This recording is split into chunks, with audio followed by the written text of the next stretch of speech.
Hello students, अभी हमने definite integration का एक क्वेश्चन सेलेक्ट किया है और ये क्वेश्चन जो है बहुत ही इम्पोर्टेंट है। आप देखेंगे कि ये क्वेश्चन जो है एनसीईआरटी में भी दी हुई है और ये क्वेश्चन एकेडमिक और कॉम्पिटिटिव दोनों में ही बार बार पूछी जाती है।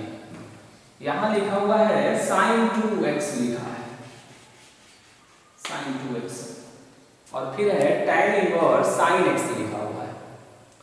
तो पहले इसे हम ट्रांसफॉर्म करेंगे। इसे हमने लेट कर लिया कैपिटल I और ये है 0 2 पाई बाई 2।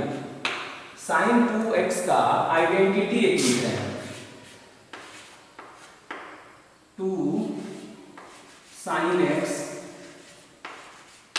इंटू में cos x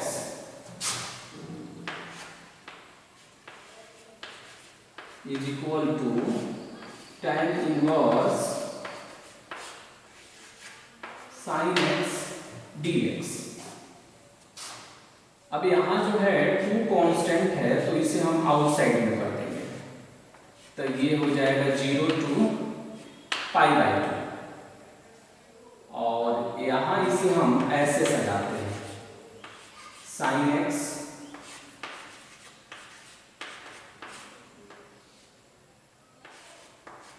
tan inverse sin x और यहां है cos x dx। इस तरह से हमने इसे अरेंज कर दिया। अब आप देखेंगे कि साइन का जो dc होता है वो cos होता है। साइन का dc कितना होता है? cos होता है। तो यहां से हमने क्या किया कि लेफ्ट sin x को हमने z एज्यूम कर लिया। तो sin x को अगर हम z एज्यूम करेंगे तो कितना होगा? ये बनेगा cos x और ये होगा dz अपॉन dx। तो फाइनली आप देखेंगे कि cos x और dx दोनों अटैच होकर क्या बना देगा? dz बना देगा। अब हम यहां लिमिट कन्वर्ट करते हैं, लिमिट, क्योंकि जब भी हम सब्स्टिट्यूशन यूज करते हैं तो लिमिट भी कन्वर्ट करते हैं। तो आप बताएंगे कि जब x का वैल्यू 0 होगा देन z कितना होगा? देखिए z भी 0। जब हम x के जगह पर 0 पुट कर देंगे तो sin 0, तो sin 0 0 होता है तो z का वैल्यू भी 0। जब हम रखेंगे x के जगह पर पाई बाई 2 तब देखिए z का वैल्यू हो जाएगा 1, क्योंकि sin 90 1 होता है। और इस तरह से हमने लिमिट भी कन्वर्ट कर लिया। ओके, ऐसा करने के बाद से अब ये देखिए cos x dx जो देख रहे हैं ये दोनों एक साथ ज्वाइंट होकर क्या बनाएगा? तो अब ये इंटीग्रल ऐसे होगा, 2 आउटसाइड में है तो 2 रहने दीजिए और ये कर दीजिए 0 to 1। तो sin x है तो sin x को हो गया z और ये हो गया आपका tan इनवर्स z और cos x dx दोनों एक साथ ज्वाइंट होकर dz बनाएंगे। अब हम इसे अरेंज कर देंगे तो ये हो जाएगा 0 to 1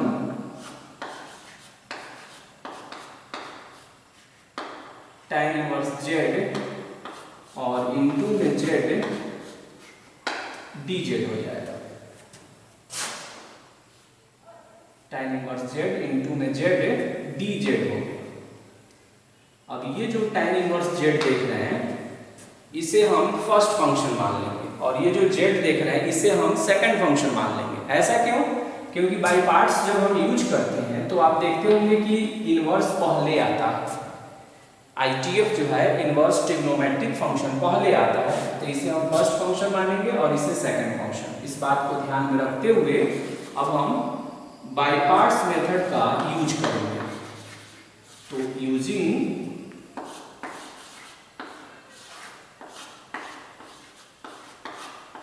using by parts method, using by parts method. तो बताइए कैसे बाई पार्ट्स मेथड यूज करते हैं। टू हो गया first function into integration of second function minus DC यानी D by D Z first function, फिर into integration of second function और फिर यहाँ पर डी जेड, और यहाँ से फिर हम ये ब्रैकेट को इनक्लोज करेंगे। टू हो गया tan इनवर्स जेड। अब यहाँ पर जेड डी जेड, तो इसको इंटीग्रेट करेंगे तो ये आएगा जेड स्क्वायर अपॉन 2 आएगा। tan इनवर्स जेड का DC 1 upon 1 plus Z square होगा, और ये हो जाएगा फिर जेड स्क्वायर अपॉन 2 और ये डी जेड। 1/2 का कॉमन बना सकते हैं, तो 1/2 को हमने कॉमन बना लिया, और ये लोअर लिमिट आपका जो है 0 और ये 1 लिखते रहेंगे। 2 से 2 कैंसिल हो गया, तो ये हो गया मेरा Z square tan inverse Z minus ये 2 का तो कॉमन बना चुके हैं इसको आउटसाइड में, तो ये हुआ जेड स्क्वायर और अपॉन में होगा 1 प्लस जेड स्क्वायर और डी जेड। अब यहाँ पर थोड़ा सा हम ट्रांसफॉर्मेशन का मैजिक जो है परफॉर्म करेंगे। आप देखिए इसका ये सेकंड डिग्री का और ये भी सेकंड डिग्री का है। अगर हम डायरेक्ट नहीं सोच पाएंगे तो जब दोनों का डिग्री इक्वल हो जाता है तो ये इम्प्रॉपर है, और मैंने बताया था कि इम्प्रॉपर में डिवाइड करना पड़ता है। ओके, और ऐसे भी आप डायरेक्ट सोच सकते हैं कि यहाँ पर हम ऐसा अटैचमेंट रख सकते हैं क्या, ऐसा सोचिए जेड स्क्वायर प्लस 1 और फिर माइनस 1 हमने लिख दिया। अब इससे इन दोनों को लॉक करेंगे हम, 1 प्लस जेड स्क्वायर को दोनों पर सेपरेटली यूज करेंगे, तब आप बताइए क्या होगा। तब ये बनेगा Z square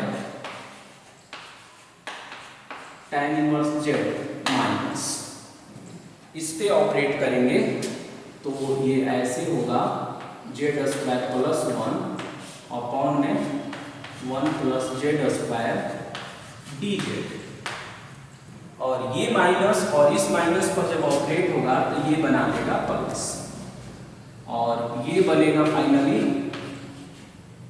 D Z upon 1 plus Z square. तो ये हो गया Z square tan inverse Z, ये फाइनली पूरा कैंसिल हो जाएगा और डी जेड का डी इंटीग्रेशन जेड हो जाएगा, और प्लस में tan इनवर्स जेड हुआ, लोअर लिमिट 0 अपर लिमिट 1।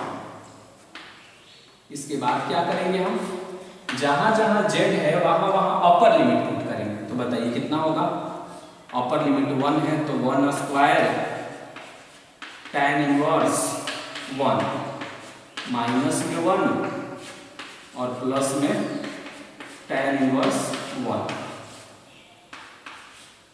फिर माइनस जहां जहां जेड है वहां 0 रखिए, तो 0 tan inverse 0 minus 0 plus tan inverse 0 और कर्ली ब्रैकेट हमने क्लोज कर दिया। अब इस 1 का तो कोई मीनिंग है नहीं, tan इनवर्स 1 और फिर ये tan इनवर्स 1 कितना बनाएगा, ये बनाएगा 2 tan इनवर्स 1 और माइनस में 1, ये पूरा पार्ट 0 है क्योंकि tan इनवर्स 0 का वैल्यू 0 आएगा। क्यों? क्योंकि इस 0 की जगह पर हम tan 0 लिख देंगे, और tan 0 तो tan इनवर्स और tan रिमूव हो जाएगा और 0 आ जाएगा।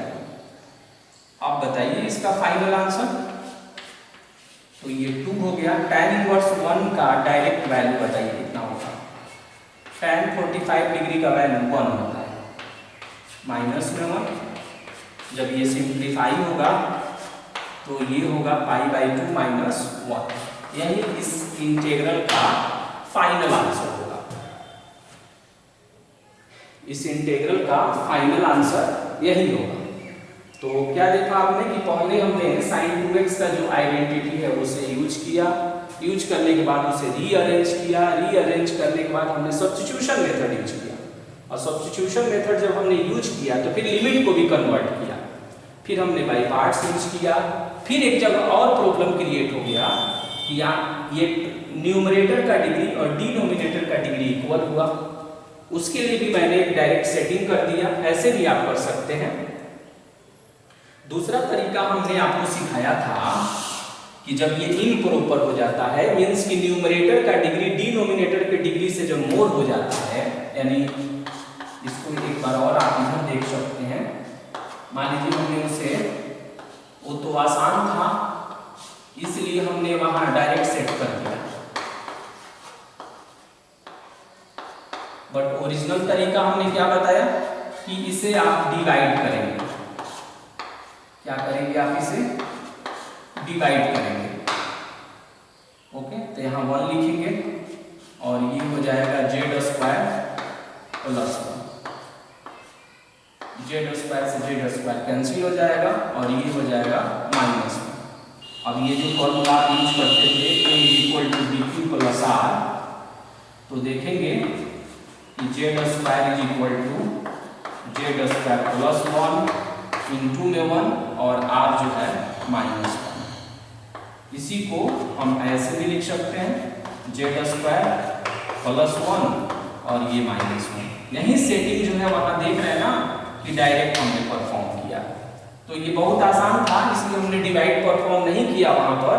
बट अगर ये लेंथी सिचुएशन बना दे, यानी जब भी ये इम्प्रॉपर हो जाए, इम्प्रॉपर किसे बोलते हैं हम?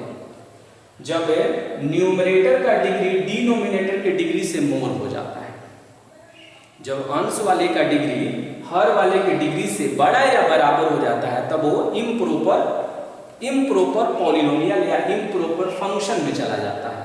और इम्प्रॉपर जब भी आएगा तो विदाउट डिवाइड हम ये परफॉर्म नहीं कर सकते। ओके, तो आप इस बात का ध्यान रखें। ओके।